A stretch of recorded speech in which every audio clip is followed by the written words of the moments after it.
escape from Colditz. What a story it's turned out to be so far. It all originated in 2019, where a mate ended up in Colditz to go and visit. He rang me. My answer on the phone was, oh yes. Following morning, he says, what did you mean by, oh yes? I cried. He said, I got the same thing in mind myself. So him on a visit to Norway via Colditz, which was a roundabout thing, the Colditz, or the escape from Colditz, sort of came about. Doing a little bit of research then, we found out that in 2020, it was actually the 75th anniversary, or was going to be, of the liberation of Colditz, the camp from the war. Then also finding out that after the war years, for a certain amount of time, it also became, or was used as an eye infirmary. So then we got 2020, which obviously 2020 vision, and then you got a blind bloke on the back of a tandem. The site, the anniversary, the vision, it all sort of started dropping into place. So we got a team together, we got the support, we got an element of sponsorship, and the idea was on the 19th of April, it was then 2020, we were going to effectively, after spending a couple of nights in Colditz Castle, escape. However, a certain pandemic put paid to April 2020. So I had to postpone it, and then I started rearranging through 2020 towards the end to sort of try and get April 21 on the cards. We rearranged and we postponed. And now we're into 2022 with restrictions down. Touching wood, fingers crossed, toes crossed. I'm hoping that nothing else throws its sort of ugly head at us. And on the 18th of April, in around about 8 weeks to the day, I believe, we are, after spending a couple of nights in Colditz Castle, or the community rooms, we are effectively going to escape on the 18th of April. Sadly, through whatever reason, I don't know how, around about the September mark, I was diagnosed with what they call GCA, giant cell arthritis, I believe is the proper pronunciation. It knocked me straight off my feet. It put me in hospital for a week. I'm not a lover of tablets in any description, but this time I had to sort of give in, and I've been on a diet, if you want to, for the lack of a better word, of steroids for well over 12 months. I'm now at the point where I'm probably 4 or 5 weeks away from those steroids being taken away completely, which is brilliant. The hospital, the NHS were fantastic. They put me right. Then sadly, because my immune system was well down, where it came from, how it came, I do not know, because I wasn't going anywhere. The end of November, I actually caught COVID. That, in my terms, did give me a good kicking. My breathing, my chest, my energy levels were just, well, I've just never experienced anything like it. My sort of, well, sort of say in the past, my running and my cycling and the swimming has been tremendous. You know, running 7 marathons in 7 days on 7 continents. The last event we did in 2019 was the Comrades Ultra Marathon, which was a double marathon. 56 miles we covered in 12 hours or under, or 87k. That was the sort of calibre of events I was taking part of in. And when COVID hit me, believe you me, through the December, I struggled not to run, I struggled to walk a quarter of a mile. Coming downstairs was a challenge in itself. A 20-minute trudge downstairs was taking me 2 hours on the settee to get over it. And I don't mind admitting, putting my hands up there, I was worried at the time. I really was, truly worried. I was worried whether I was going to get through it. But with the GCA, the COVID, it did give me a kicking. But I persevered, and my kids were brilliant, and Deb and the family were brilliant. They egged me on. They took me out. I walked a little bit, then I started running again, and it took me to the end of February to actually get up to sort of walk, run 2 mile. But once I'd hit the 2 mile barrier, I started pushing on. Yeah, energy levels was low. It hit me in different times, different days, different ways. By the end of April, I got up to 10k, and I trained the kids up to get to 10k, and they pulled me through tremendously. The gauntlet was set with them, and they took the gauntlet on, and they helped to pull me through.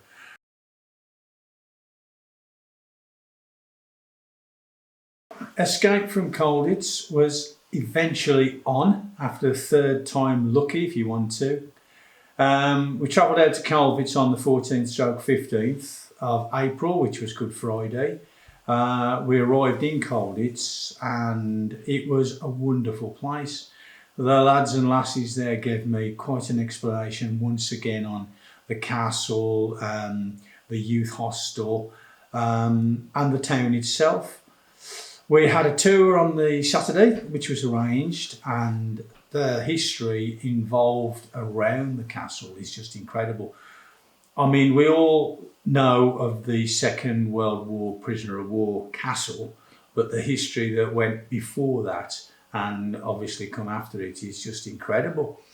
Saturday we also had TV, and that was quite interesting because Hans George, who is a German that came with us for about 4 or 5 days, to actually speak to him, and then him to actually interpret what I was telling the camera crew was just fantastic.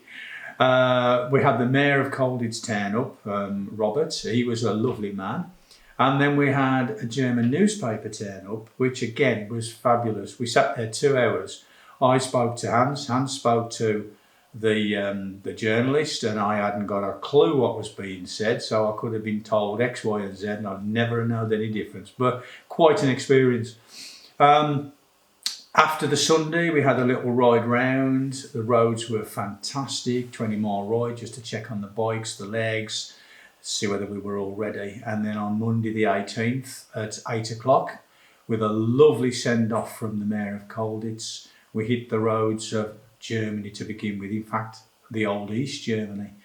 The first day, I believe we covered about 90 odd miles to a place called Sommerda. And then from Sommerda the following day, which was one hell of a day, we were heading for Warburg. We covered over 120 miles that day, and unfortunately there was a little bit of a lump in the middle of it, about 30-35 miles in, a mountain in fact, which when we were doing the recce, when you were travelling alongside somebody with the foot on the accelerator, it didn't seem too bad. But when you're sitting on the back of a tandem and this hill went up for 8 miles, it was quite an experience to say the least. But we did it. We got to Warburg and we were definitely all shattered. The day was just full of inclines up, and there weren't too many down. On the third day, we went from Warburg to Essen, and yet again it was around 113, 115 miles. And again, couldn't believe the inclines up. 2 horrendous days, really. We got to Essen as a city, and the last mile maybe was still an absolute nightmare. I think every traffic light that we passed through was on red before we did. It was just stop, start, stop, start, stop, start. Oh, it was a nightmare. However, we got there. Essen then on the 4th day to Nijmegen. The first 20 miles we did have a little bit of up, which was to our surprise. And then around the 20-mile mark, we hit the River Rhine. The cycle paths, as we remembered, were not quite up to expectation. The first probably 10 miles, it was like being on a bone shaker. But once we got through that, the roads and the paths that we followed through the Rhine and then down into the Waal, which is the Rhine running into Holland, were just fabulous. And it was lovely riding. The lads and lasses, as you can imagine, were giving me details of the route, telling me when we were in rural, the little towns that we were going through, the beautiful churches we were passing, the architecture, how it changed from sort of the East German side to where we crossed the now imaginary West German border. So, I was given and have got all these pictures in my head. We entered into Nijmegen, a lovely little, is it classed as a town or a city? I'm not 100% sure. But as we was going past, I was given the details of the harbour on the right-hand side, full of boats travelling up and down, and on the left-hand side it was restaurants, it was bars, it was tourism. It was a wonderful, wonderful little place. From Nijmegen, on the fifth day, we were then heading down to Hoek van Holland and the ferry, which would take us back across New Harwich. Again, Holland being quite flat. I think the highest we went was about 50 foot above sea level. But of course, the fact that it's flat, you're pedalling all the time. So there's no freewheeling, and it's hard work. Holland is great because they love cyclists. At various junctions, cyclists have the right of way, which was absolutely spectacular. But overall, the ride was great through Holland. We had a little bit of an hiccup around about 25 miles to go, where unfortunately we found ourselves in an industrial area. And over the 2 years of the pandemic, we don't, or I guess we should have realised, that things do change. And the area and the roads that we were essentially going to go down were they changed. It's as simple as that. There was no through roads. There was roads that just simply ended. So it was a bit of a nightmare. But the lads, bless them, they sorted it all out. Took us an extra hour. We got onto the canals again, and off we shot. Then came an unexpected end because, again, 2 years on, things do change. We're on a cycle path. We're travelling very well. We're on our way to the port. We're thinking we're going to gather time here. And suddenly all the bikes stopped, and I'm wondering why. Somebody had decided over the 2 years to put an housing estate right in the middle of this cycle path. It was just incredible. And we're standing there, everybody scratching their heads thinking, now what? But everybody then, or should I say, not everybody, but a little recce was done, and we had to carry the bikes across a field. Now, I know it was soft, I know it was grassy, I know it was sandy, I know there was a couple of banks that we had to climb up, but eventually we got round the housing estate and we then rejoined the path that would have been the cycle path that was cut in half because of this housing estate, and off we went again. So we were then heading for the port.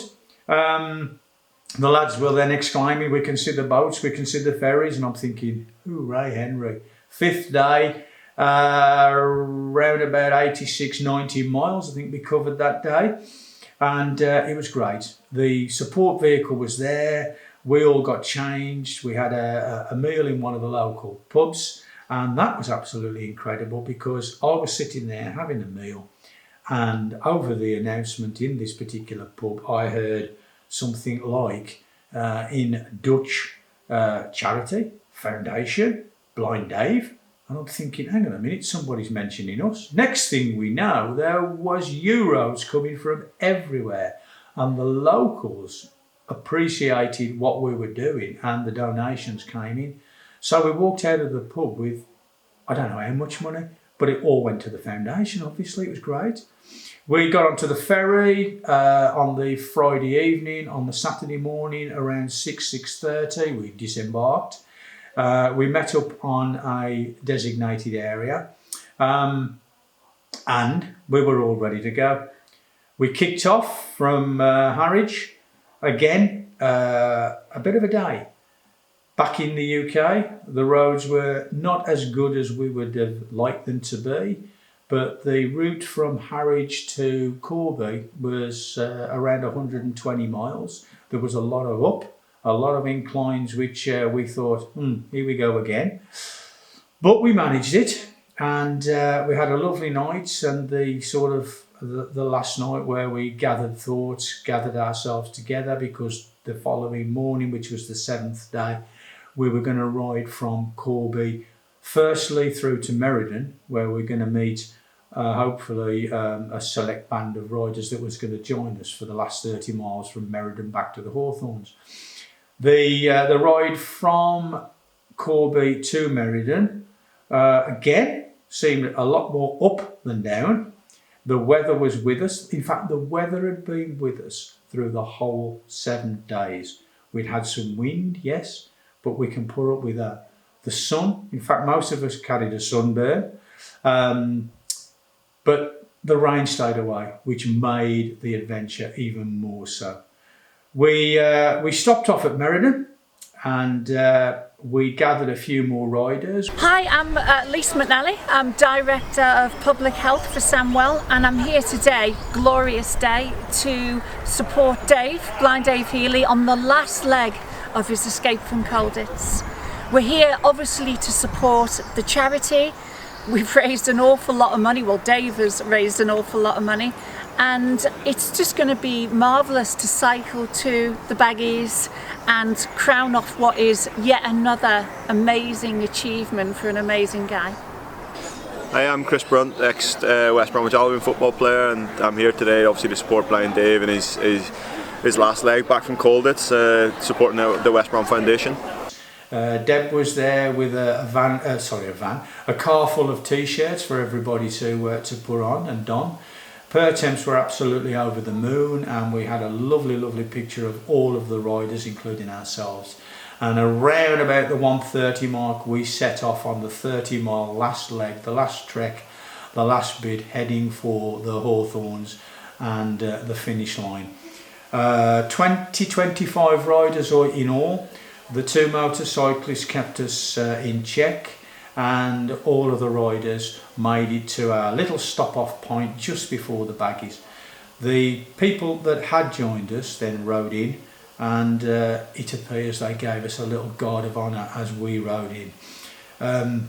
6 cyclists, 7 riders, 1 tandem, 5 bikes, and we rode the last 200 or 300 yards, and then we rode into the Albion itself to an absolutely incredible, spectacular finish.